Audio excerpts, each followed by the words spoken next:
नवी मुंबईच्या राजकारणात पुन्हा एकदा हालचालींना वेग आलाय।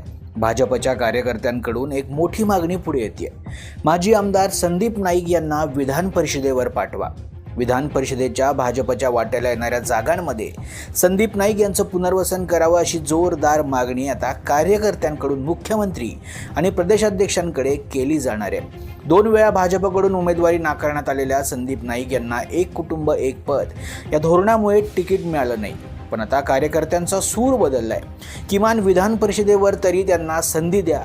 नवी मुंबई महानगरपालिकेच्या निवडणुकीत संदीप नाईक यांनी बजावलेली भूमिका मात्र दुर्लक्षित करता येणार नाही। बेलापूर मतदारसंघातून सर्वाधिक नगरसेवक निवडून आणण्यात त्यांचा मोठा वाटा असल्याचं कार्यकर्ते सांगतात। याच पार्श्वभूमीवर पुढच्या विधानसभेत गणेश नाईक निवडणूक लढवणार नसल्याची चर्चा रंगतेय।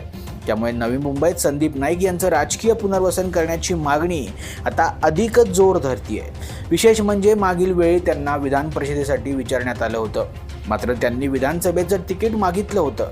पक्षानं ते नाकारल्यानंतर त्यांनी बंडखोरीचा मार्ग स्वीकारला होता। आता प्रश्न एकच आहे, भाजप यावेळी संदीप नाईक यांना विधान परिषदेत संधी देणार का, की पुन्हा एकदा राजकारणात नवा ट्विस्ट पाहायला मिळणार? Bureau report, Maharashtra news 24।